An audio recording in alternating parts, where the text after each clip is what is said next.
All right, welcome everybody. It's such a pleasure to have you here today with us. We conceived of this idea a few months ago as an experiment to see if we put the call, if people would come, and they have. So that's absolutely fantastic. Thank you so much for joining us for today, our first Festival of Retrofit. Talks, workshops, one-to-one advice over there. We've got some art activities, as well as, just general chance for everyone to speak to one another, because we're really interested in creating a local knowledge network, a peer network where folks can share their experiences and their learnings, as well as us being able to help as many people as possible retrofit their homes. Welcome. So the intention for today, that's the intention. And my name is Flavia, and I work for Southeast London Community Energy. For those of you who don't know us, we're a local energy cooperative who've been going for 10 years. And we have three points to our mission. The first is to generate solar, clean, fair energy. The second is to reduce energy use in Southeast London. And the third is to leave no one behind in the process. And we do this in a number of different ways, helping local community buildings put solar on their rooftops and reduce their energy consumption through LED lighting systems. And we've got 11 solar arrays, yes. And we've 12 now, 12 as of this month, excellent. And we've got 5 buildings that we've helped change their lighting systems. We also help people who are struggling with their energy bills. And then we also help folks understand and empower them around how to retrofit their homes, which is what brings me back to why we're here today. So, without further ado, shall we start the talk? Yeah, fantastic. This particular talk is about housing, climate, and health, and the intersection of those 3 things that are so key to our well-being and to our thriving on the planet. And we have 3 amazing speakers with us today. I'm going to sit down now. So we have Giovanna, who is the CEO of Selce. She was one of the founders and has been really quite pushing hard on Selce for quite a long time. And she's beforehand she worked in the community sector and spent her free time participating in environmental activism as part of the road protest and climate justice movements. Then was also the head of the activist samba band. So there's a wealth of knowledge with Giovanna. We also have Maria Salaru, who used to teach now, at UCL on material and visual culture and the built environment. And she's particularly interested in people's relationships with their buildings in the context of aging infrastructure and the climate emergency. She filmed and directed The Block, an award-winning observational documentary about the inhabitants of a building in Romania, on which she conducted ethnographic research. And her book, The Block, an Anthropology of Architectural Transformation, is coming out this month. Actually, a little bit later because the visuals are still in production, so probably in January. Okay, so we should all go to the book launch if we keep us updated.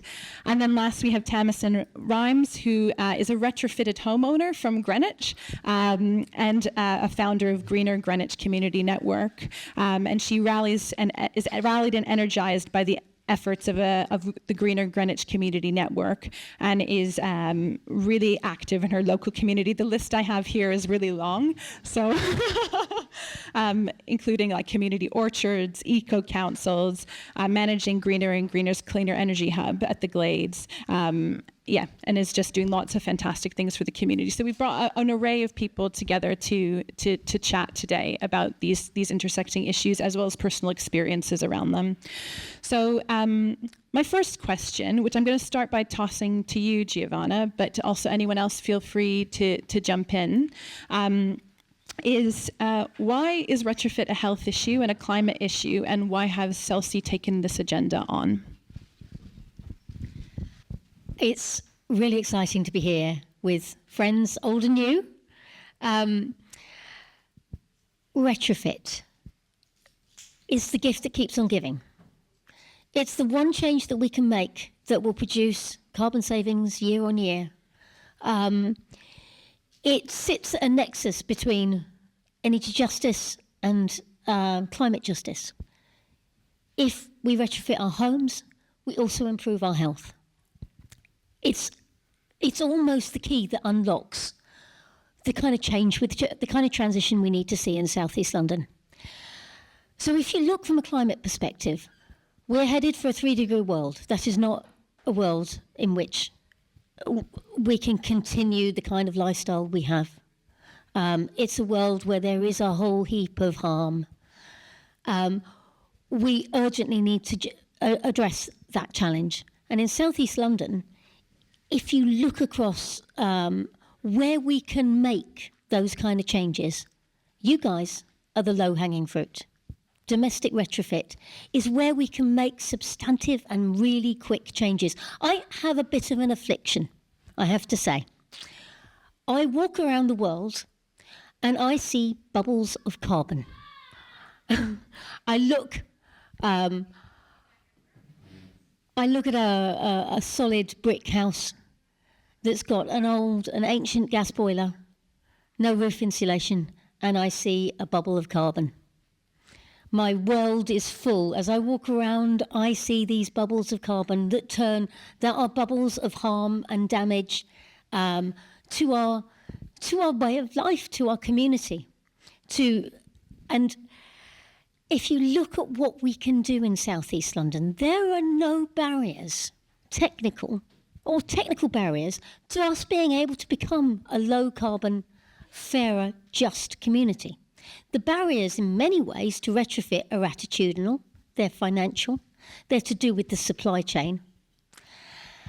And one of the reasons why my organisation wanted to support domestic retrofit isn't just about the carbon benefits, but it's also about this is where we can affect change. This is what we have been aiming to do, is bring people together to work together to enable the kind of change we want to see, the kind of community we want to see.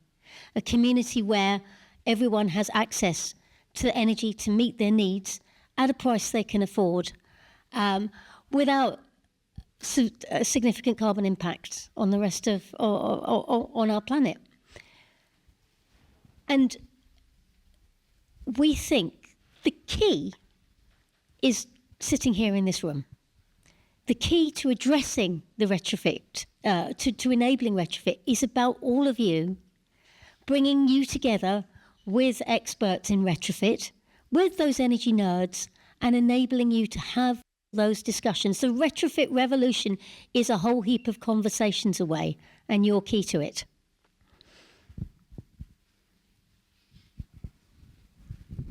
Thank you.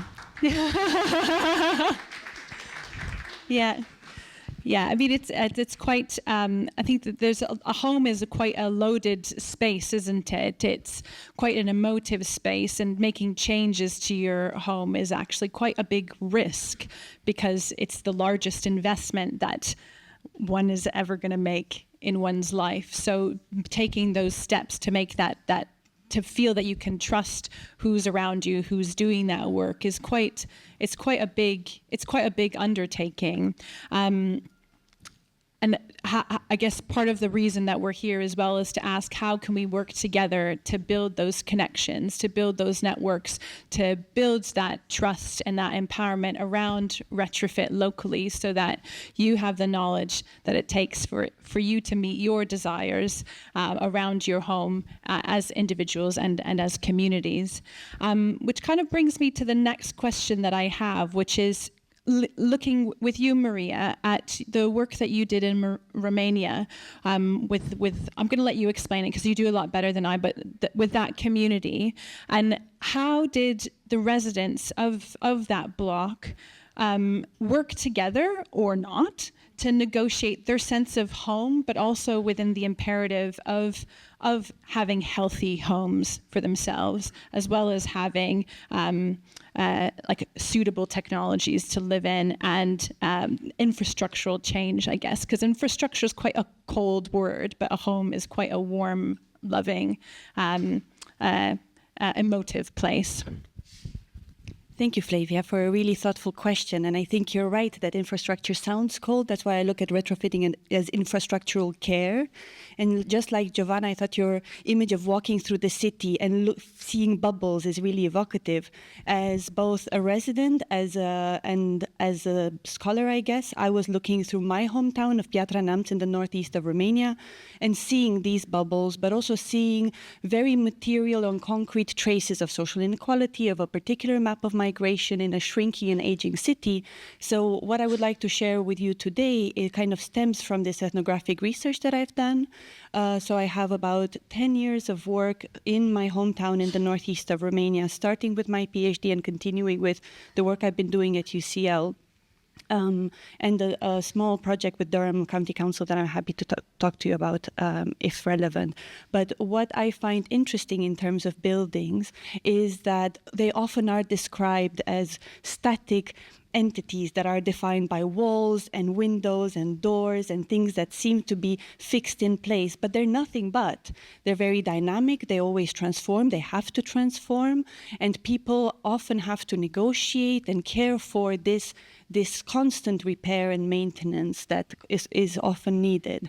And apart from being very intimate sites of family life, so as an ethnographer, I spent about a year getting to know the residents, spending time with them, cooking with them, going to resident meetings, being there when someone came to fix a pipe, getting to know the block administrator, because that's the form of a kind of care and administration within the building that is most common, and seeing how, for instance, he changed the water pipes so that they would be narrower in a building that were fewer residents. He created a heating system that was just for the building to kind of bridge the previous socialist district systems with the apartment boilers that people were using the most. He thought apartment boilers are not really doing the trick. Let's come together as a community for, let's say, the common good, but also for a more effective way of doing things. And most relevantly, how he retrofit the building without any access to the European funds that were quite common. I can tell you more about why he didn't access them, but what I was interested in it was with seeing step by step how he did that and how he overcame very particular social challenges. So knocking on every door, calling the people who lived abroad, making people understand why it matters, how it will be done, clarifying the process. Then all sorts of technical challenges that, again, I'm happy to tell you more about, that had to do with the external wall insulation, with the replacement of the windows, with explaining thermal bridges to people and why it was valuable to keep, a minimal amount of heat even for the people who were abroad, etc. So the nitty-gritty of everyday life, studied in every detail in order to understand what it takes to come together as a community.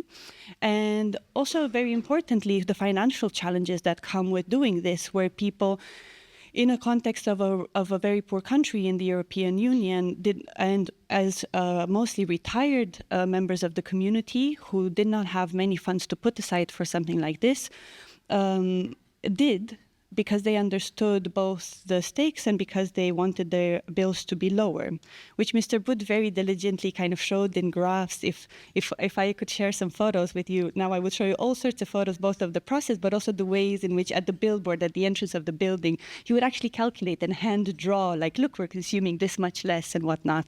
So on the one hand, you have this anthropological way of understanding a building that involves spending time with residents, like I said, but also tracing the material history of the building. So I was interested in understanding what happens to a building after it's made. What is a building even? So to talk to architects, to talk to constructors, to look at archival materials and to see how a building is not just a social entity, like I described it, but a highly political one. And I say this very mindful of the fact that there are parallels to be made between Romania and the UK, that retrofitting is also a very difficult, challenging topic, that if it's not done correctly, things like Grenfell happen. That is a good demonstration of poor governance, of cutting corners, of disrespecting resident regards. And there have been similar instances, not in the residential space at this scale, but a tragedy in a club called Collective 2 years before, in 2015, similarly started from really all these reasons that I mentioned above that led to the change of the government. So it's something that can improve the housing stock, that can improve people's lives, that can help this big challenge issue, but only if done in an accountable way and with people's involvement and with great thoughtfulness and care, I suppose. And seeing these parallels kind of mobilized me to transition, I guess, from an academic path at UCL, teaching and studying on architectural transformations, to, and I just started last month, to working with Lewisham Council on their retrofit strategy, which is now being finalized. So I suppose I'm here if you'd like to speak to me about it. I'm here to understand what you would like to see in the strategy and to share kind of where we are with it. I just find it meaningful. Sorry, I'm taking up a little bit of time because I just get excited talking about pipes and heaters. But yes, this was me.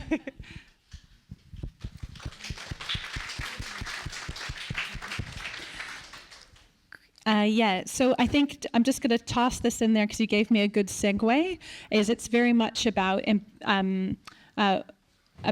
resident engagement, to put the power in your hands to be able to be asking the key questions that need to be asked of contractors to feel empowered. And at least my generation haven't been raised to be particularly building literate. And there's lots of stuff that exists within a building, how we use a building, what its function is. Like, for example, you said thermal bridging.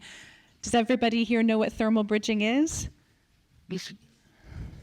Yeah?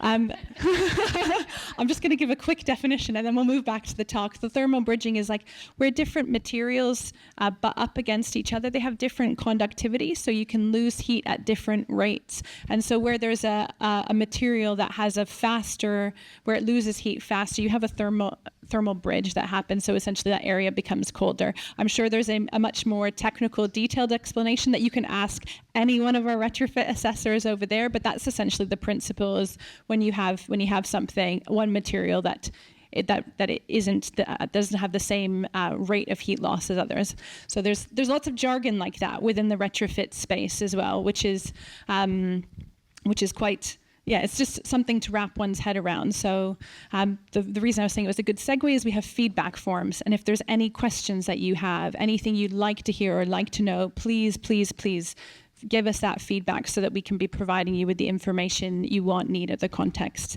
Anyways, I'll step back and we'll jump over to you, Tamasin, because you have done retrofit. You've done it through a granting scheme and you've done it locally. And you kind of you're quite active in the community around climate, around health, around everything like that.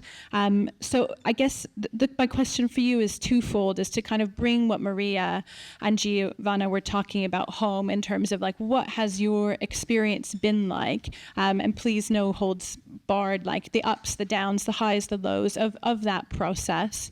It's just so that we can hear what someone's experience is like. Try not to strangle anyone on the way around. What's useful to share at this point? I have always had in my head that there were lots of things I would love to do to our house, but I've never had the time or the money, frankly, to really kind of sit down and go, okay, so we should do that, that and that. So late at night, kind of in the middle of waiting for a kid to finish something so that we can leave, I'm often thinking, we need to get the windows replaced because they're probably a bit leaky and I'm not sure the loft insulation is as good as it should be. And, all those little things that are buzzing about in your head. And mostly I get tied up in but if we're going to do that one, we should really do that one first because then otherwise we'll have to, but to do that one, no, hang on, we have to get the door replaced before we can change the windows because there's a window next to the door.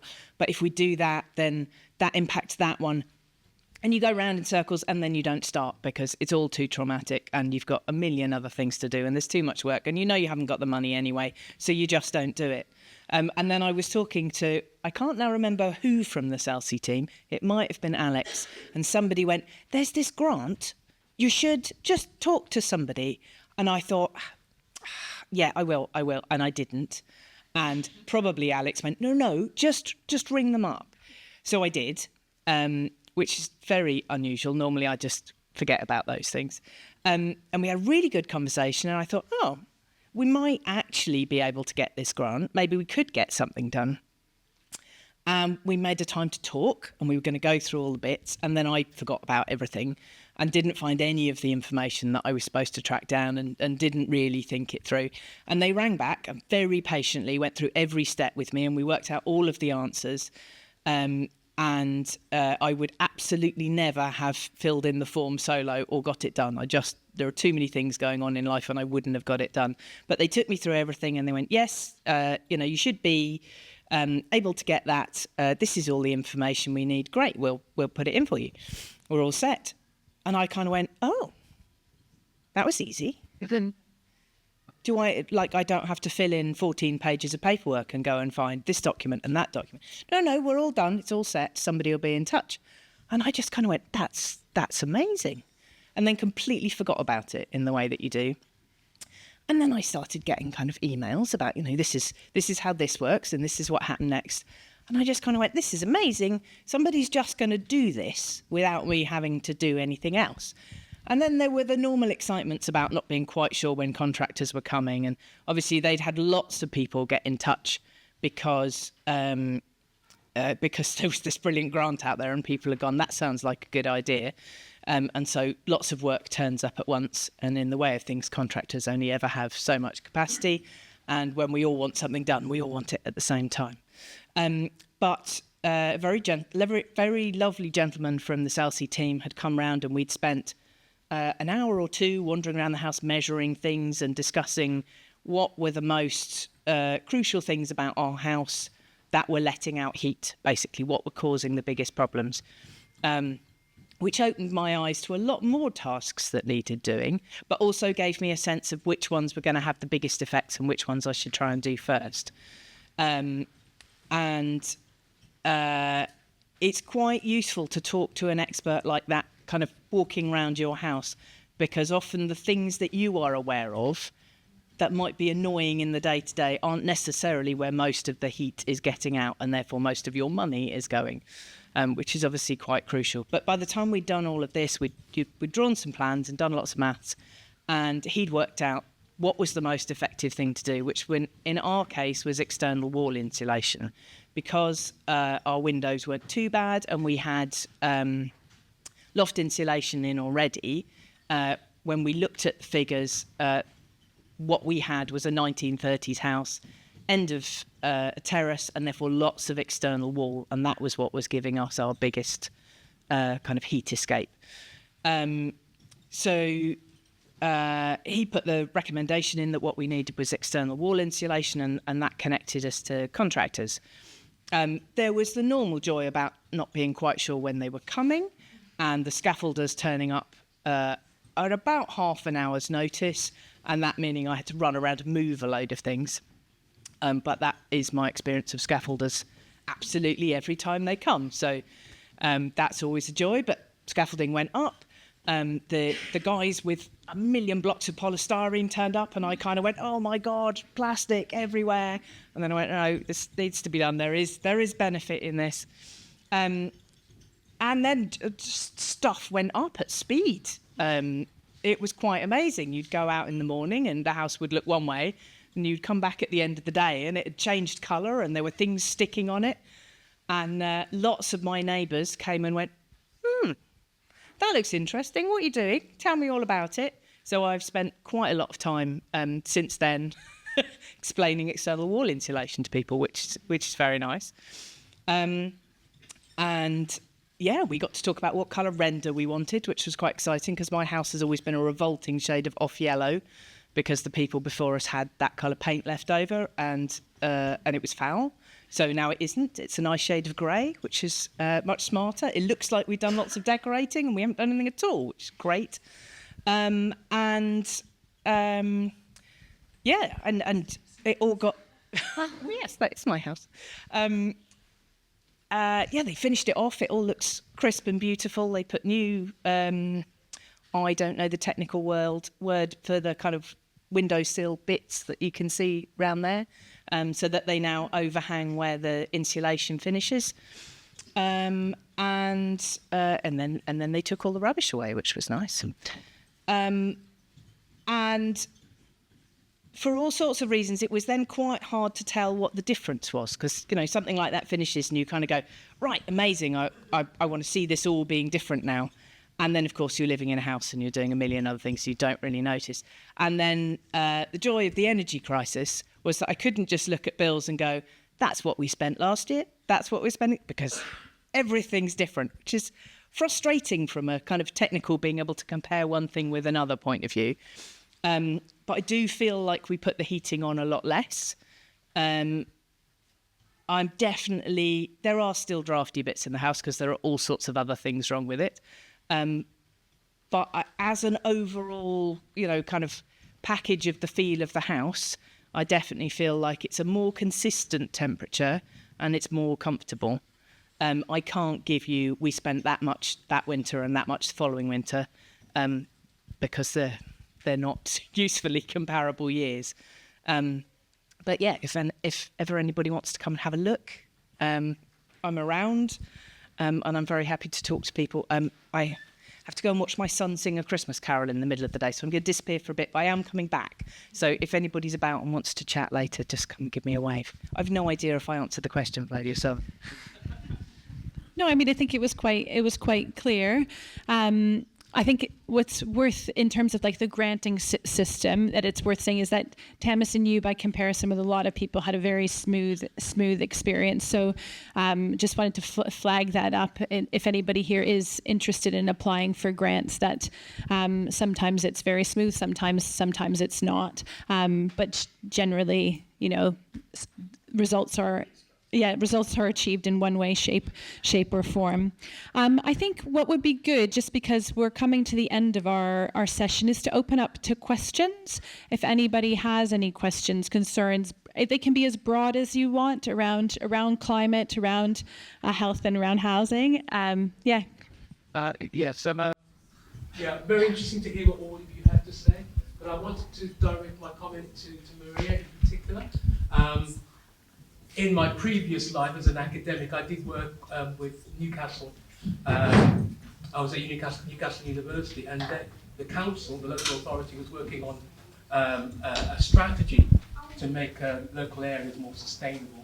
But thinking about what you might be doing with Lewisham, and I'm very interested in maybe getting involved in this, is getting away from this idea that the local authority strategy is something that's done to people, and having people actually involved in the things that might affect them. So maybe I'll talk to you separately about that. But I noticed that it's often the case that an authority has a mandate to do something, and they're busy, they're under pressure, and then the quickest way they can do that is to prepare a document and then everyone else to suffer because of it.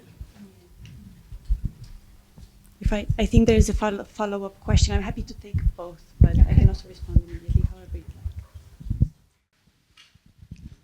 Yeah, shall I go ahead?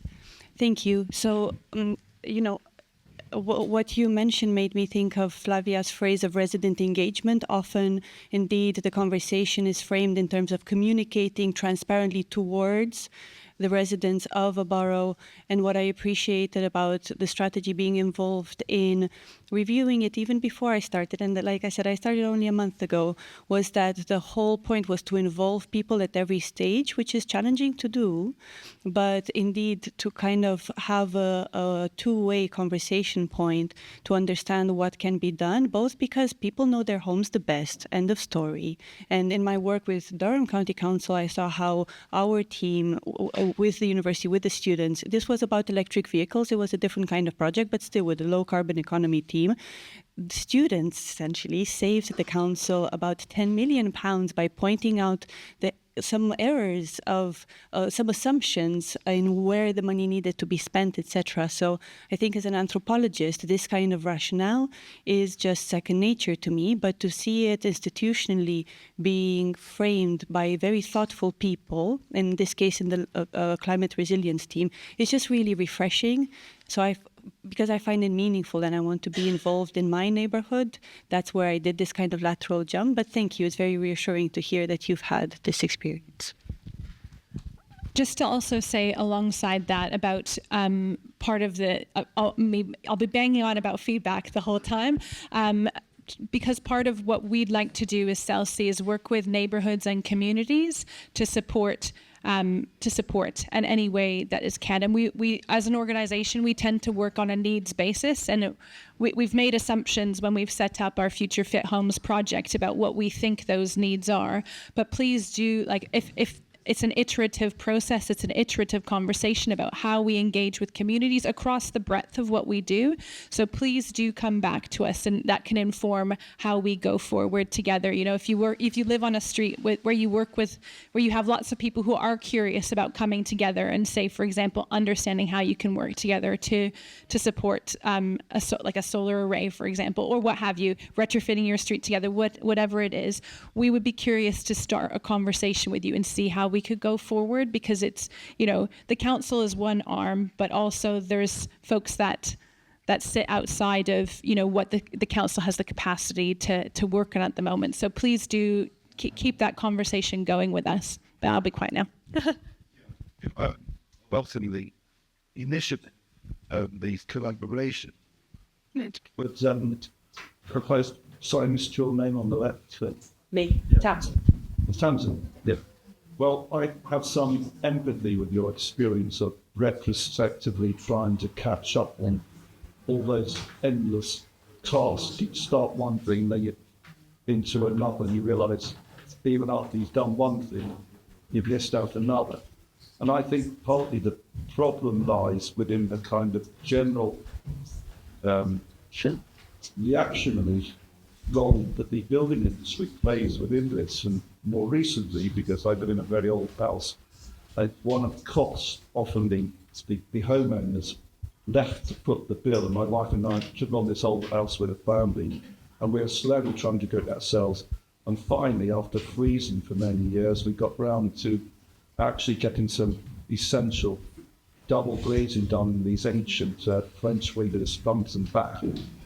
And we got this firm in that swore blind they would help us. So they bring in a kind of team that they franchise out to it, and there's a rapid collaboration and communication between them. And it's finally done, but it was a lot of pain in the effort to get that done. And I even now sort of belatedly regret the fact that because there's cabinet shutters that we have, that we didn't stuff in wall at the time, but these guys just came bam and did it. And I think often the owner or the tenant or everybody is left in an isolated position without that collaborative role, because the building industry is behind your aspirations, and many people here who want to try and get that advance. But there are cowboys out there too, or they're not even cowboys, but they don't do what they promise to do. And there's a lack of consultation and a lack of collaboration. I don't know what people's advice is. I would say partly through talking to lots of people in Bromley, because that's where I work during the day when we're running the hub, but also through conversations with other residents around Greenwich. One of the things that is most off-putting in trying to tackle retrofit is not being confident of contractors, and even when you find them, not being sure that you're going to have that collaborative discussion about what is the best way to do this for my house. Because every house is different. You know, even if you live in a terrace street and in theory all of those houses are exactly the same, they're not. We know that they change over time and people use them differently. So even if you want to have the same process done to two neighbouring houses, how those families or residents live in them is different. And so what they need is different. But you see, in that case, we want to preserve the integrity of the old structure, try and preserve its aesthetic, also try and retrofit it. And they saw blind, they would do it. And it was a battle to try and get the two to reconcile. I think there's a gulf between the ambition of what we all know needs to happen and the speed at which we want it to happen for the sake of the planet and for the sake of our own comfort, frankly, and our bank balances, and the skills that are out there, the breadth of knowledge, the training for the young people to go into these roles, and we need those skills to be there. We need those jobs and those companies to be there. I don't know whether it's a matter of investment or, gee, you probably know a lot more about this than me. I mean, we're having tried to push that. It can be forfeit by Baxton Street. Yep. Yep. I think we've got to recognise that a profit-driven building industry, their interests are not always the interests of the householder. That the industry is full of cowboys, and that's why we created the Future Fit Homes project, so that we could support you to understand how to what's needed in your home, so you don't get missold stuff that isn't actually going to reduce your costs and your carbon significantly, or that is not done in the wrong order, you know. So that's what a whole house plan does. Our team offers essentially a whole house plan. They will tell you what measures will best reduce your costs, best reduce your carbon, and what order you need to do those measures in. If there are any, if you like, contraindications, you know, if you need to mend the damp, you need to mend your gutter before you get external wall insulation, you need to extend your roof before you get external wall insulation, or you need to think about doing windows at the same time you're doing your external wall insulation, because the two measures will both require the same amount of scale. All of those things are things that you need to think about, and they're not obvious. They are really not obvious, and that's what a whole house plan does. It tells you what's needed, builds you a foundation that you can then go on to procure the contractors. What we're trying to do with regard to the supply chain is we can't give you, here are the list of vetted contractors, but we do know who's good, who's done good work. We'd also like to build, so this is where all of you come in. I think there's real value in all of you who've done some work sharing your experience with one another and sharing your experience about contractors with one another. I think the important thing about Retrofit is it's not, you don't just need the experts, you also need one another. And you need to be sharing experiences. I'm going to go behind, and then Keith, and then we'll, yeah.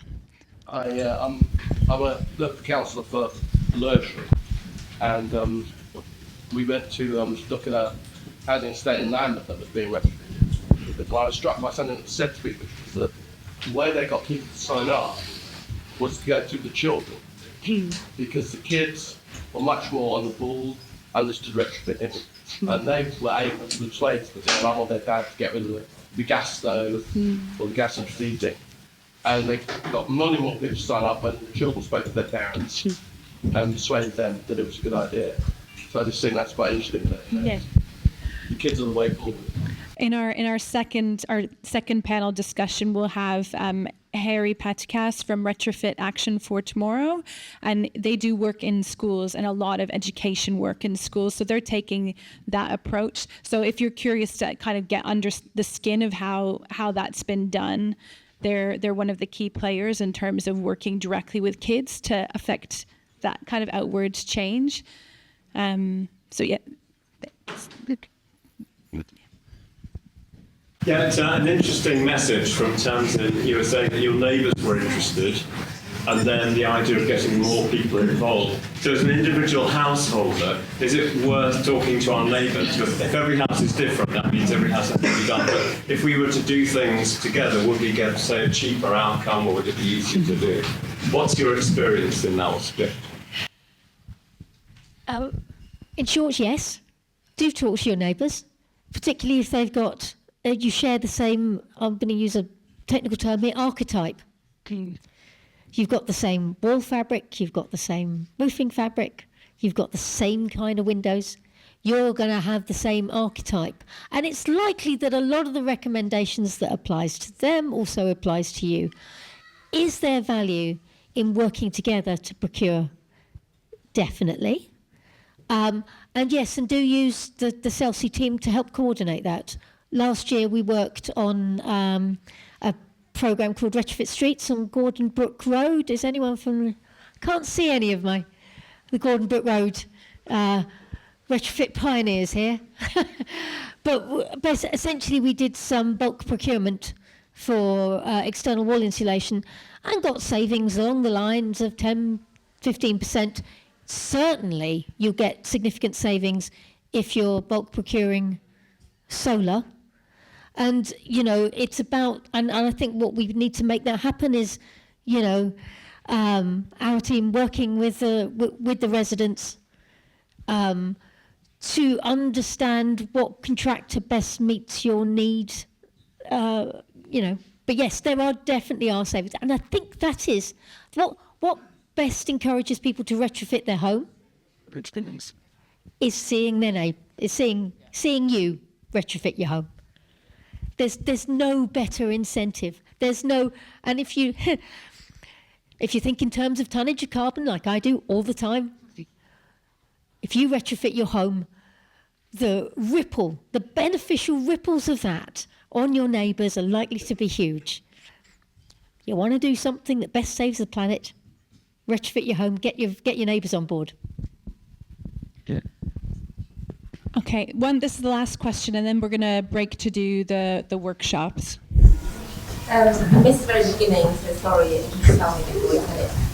How beneficial or how viable is installing a heat pump, given everything you have to do with that? That's quite a complicated question. Shall I take? Yeah.